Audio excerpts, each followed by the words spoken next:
The linchpin of all entertainment is that you're an actor. Chapter 1. Acting is a serious art form. The actor's lifestyle. You don't understand. I could have been a contender. I could have had class and been somebody. Real class. Instead of a bum, let's face it, which is what I am. Terry Malloy, On the Waterfront, 1954. Veronica Lake was a beautiful-looking movie star in the 1940s who died penniless 30 years later, and nowadays there is a controversy about where her ashes are, as I read in a newspaper article with her picture there, and I thought to myself that she spent all that effort trying to be famous and look where it got her. Who even knows who she is now? Does it matter either way next to the integrity in one's soul? Show people on the street pictures of Errol Flynn, Cary Grant, and the guy who played the sidekick in Doogie Howser, MD. How many will know who these people are? How many people remember the chubby cop/sidekick in Baywatch? The only purpose I see for the pursuit of fame, the desire to be a movie star, is for people who do not have fulfilled lives to look outside of themselves for something they can only get by living inspired lives true to themselves. Fame cannot sustain a sense of happiness on the inside. Less than 1% of all actors ever make more than $1 million out of it. Acting is a people profession, both in getting contacts and connecting with an audience, so be likable. Whether you have any experience or not, you have to pretend that you do, make up a resume saying you've taken courses in drama, acted in your high school plays, local theater, etc. I know several people with absolutely no acting experience whatsoever who read a few acting books, #791-792 at the library, made up phony resumes, fast-talked their way into getting an agent, got parts, and became members of SAG/Screen Actors Guild. Barring that, go to college and major in drama, but there are still no guarantees even with the degree. You have to move to New York or Los Angeles, get a list of the TV, movie, and commercial agents from either the Writers Guild, 8955 Beverly Boulevard, Los Angeles, California, 900483105501000, wga.org, or from other sources like some of the bookstores that sell entertainment contact books. Refer to the later section or take a walk up Hollywood Boulevard near Vine St in Los Angeles. Write to Samuel French Bookstore and buy some of their books about agents. Next, you have to go to a professional photographer and get black and white headshots made of you smiling.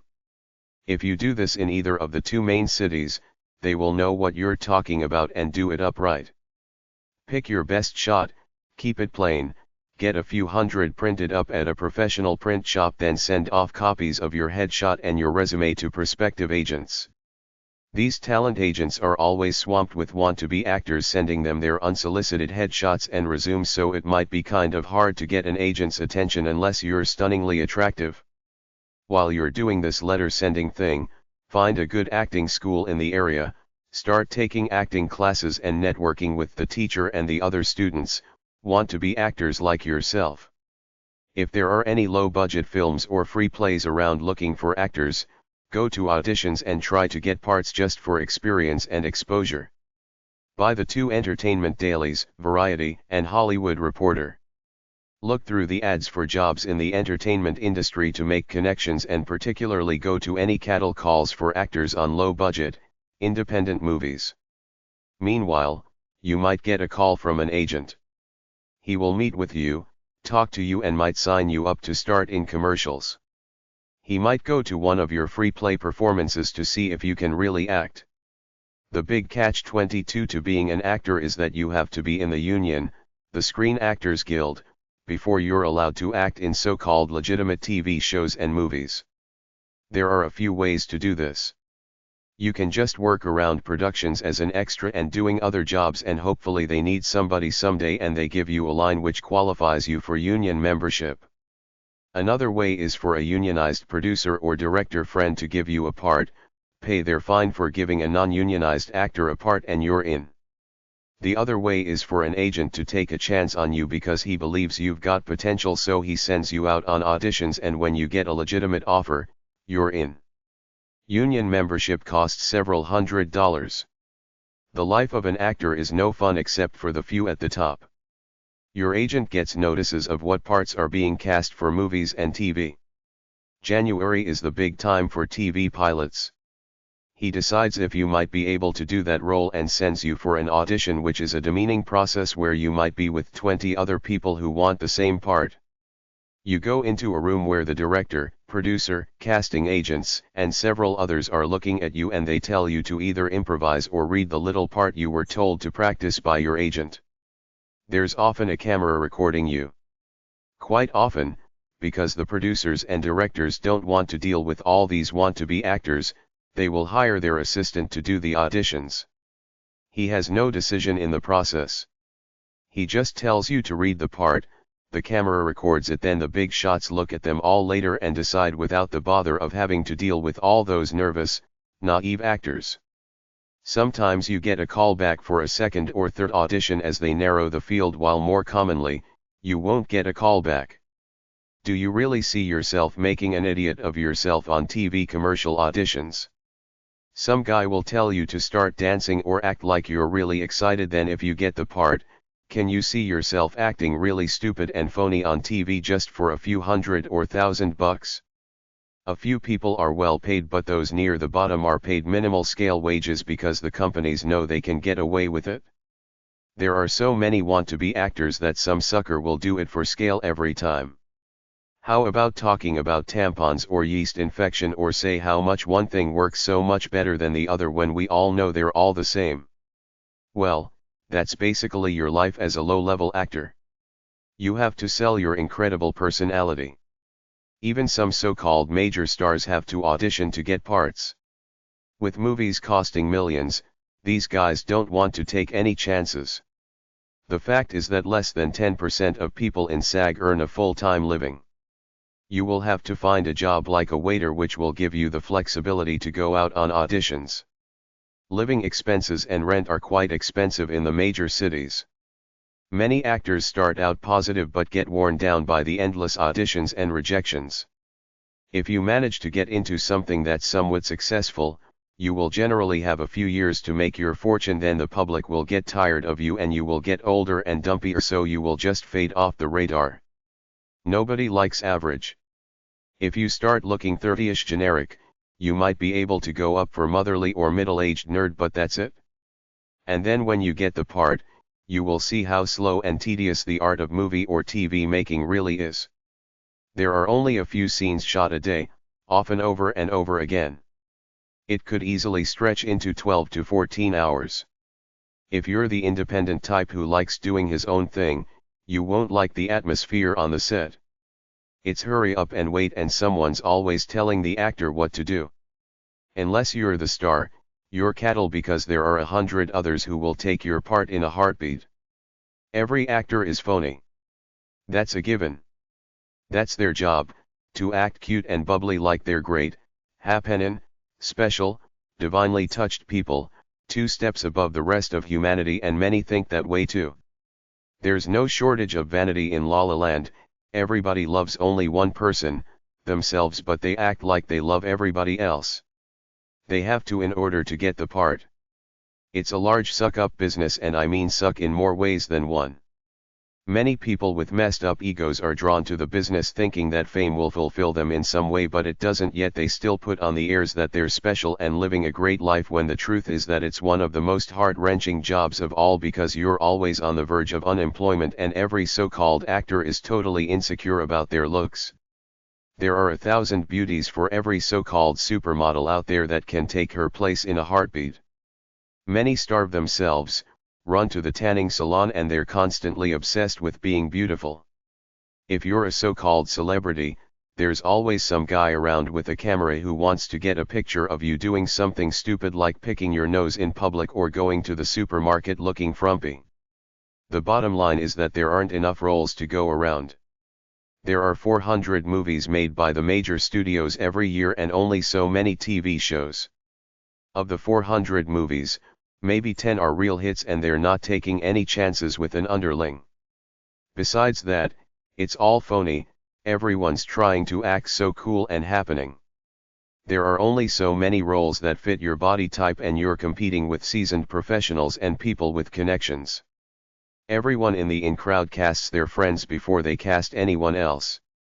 You get into the in-crowd by starting small, doing a menial job well, then working yourself up just like with any job, or you have connections that get you in to meet the producers and directors who will give you an unimportant part, and if you're good, they will keep hiring you. The other way is the casting couch, doing sexual favors for a part in the movie, and plenty of women are ready to do it. The product is you, that's why it's so personal and heart-wrenching when you get rejected. The uncertainty destroys many people. You might be great, but so what? There are 500 other people just as great as you, that's the truth. Very rarely is there true, unique talent anywhere. Everyone's replaceable, so the truth is that you're not that special that the entertainment industry needs you. Even if you get a TV show, the success rate of TV shows beyond one season is less than 50%. A movie lasts 2 months, then you're unemployed again. Past success is no guarantee of future performance. You might even get typecast, then no one will hire you, like Gilligan and the old Batman. So if you want to be an actor, unless you got nerves of steel, forget it.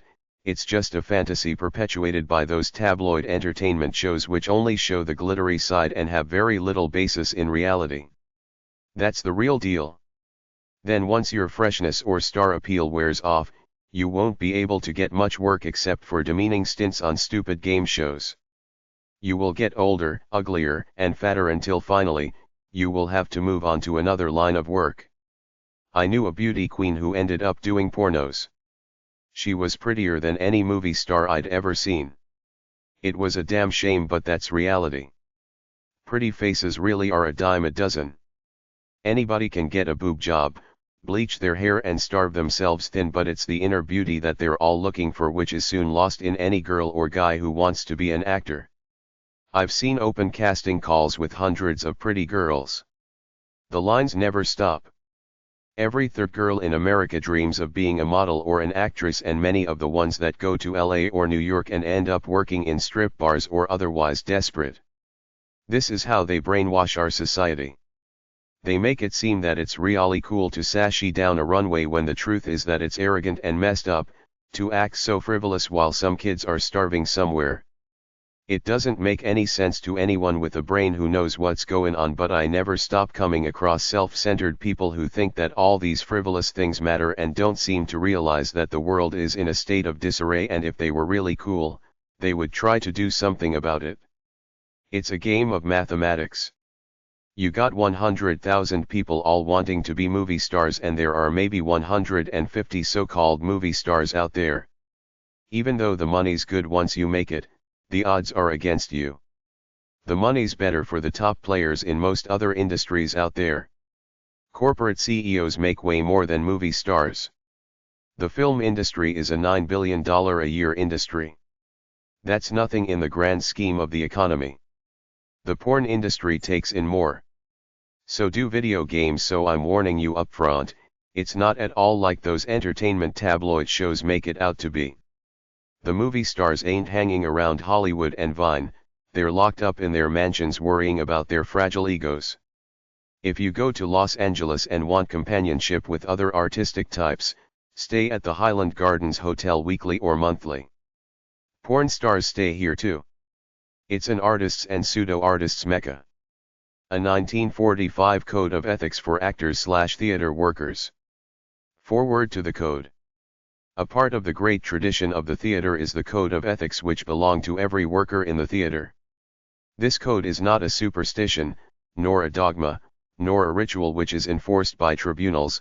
It is an attitude toward your vocation, your fellow workers, your audiences, and yourself. It is a kind of self-discipline which does not rob you of your invaluable individualism. Those of you who have been in show business know the full connotation of these precepts. Those of you who are new to show business will soon learn. The Circle Players, since its founding in 1945, has always striven to stand for the finest in theater, and it will continue to do so. Therefore, it is with the sincere purpose of continued dedication to the great traditions of the theater that these items are here presented. The rules follow. I shall never miss a performance. I shall play every performance with energy, enthusiasm, and to the best of my ability regardless of size of audience, personal illness, bad weather, accident, or even death in my family. I shall forego all social activities which interfere with rehearsals or any other scheduled work at the theater, and I shall always be on time. I shall never make a curtain late by my failure to be ready on time. I shall never miss an entrance. I shall never leave the theater building or the stage area until I have completed my performance, unless I am specifically excused by the stage manager. Curtain calls are a part of the show. I shall not let the comments of friends, relatives, or critics change any phase of my work without proper consultation. I shall not change lines, business, lights, properties, settings, or costumes or any phase of the production without consultation with and permission of my director or producer or their agents, and I shall inform all people concerned. I shall forego the gratification of my ego for the demands of the play. I shall remember my business is to create illusion, therefore, I shall not break the illusion by appearing in costume and makeup off stage or outside the theater. I shall accept my directors' and producers' advice and counsel in the spirit in which it is given, for they can see the production as a whole and my work from the front. I shall never put on an act while viewing other artists' work as a member of an audience, nor shall I make caustic criticism from jealousy or for the sake of being smart. I shall respect the play and the playwright and, remembering that a work of art is not a work of art until it is finished, I shall not condemn a play while it is in rehearsal. I shall not spread rumor or gossip which is malicious and tends to reflect discredit on my show, the theater, or any personnel connected with them either to people inside or outside the group. Since I respect the theater in which I work, I shall do my best to keep it looking clean, orderly, and attractive regardless of whether I am specifically assigned to such work or not. I shall handle stage properties and costumes with care, for I know they are part of the tools of my trade and are a vital part of the physical production. I shall follow rules of courtesy, deportment, and common decency applicable in all walks of life, and especially in a business in close contact with the public, when I am in the theater, and I shall observe the rules and regulations of any specific theater where I work. I shall never lose my enthusiasm for theater because of disappointments. mn-act.net/link/other-link/1945-code-of-ethics